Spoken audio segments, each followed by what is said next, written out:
When I cook, I never cook just for myself. Food is something that feeds the body but also feeds the soul. Every meal I make connects me to some history I may not fully know, but I am a part of.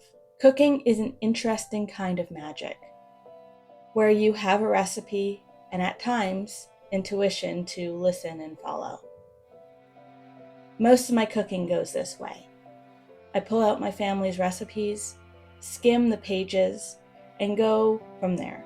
I add spices and intentions when needed, and I ask for guidance often. Some moments are filled with concentration, others are filled with dancing and singing. Each meal, though, is made with time, energy, and love.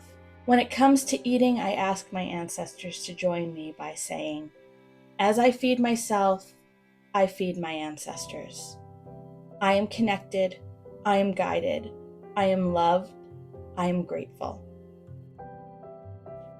And as time moves on, and my practice grows and changes, I know that they know the last line is true.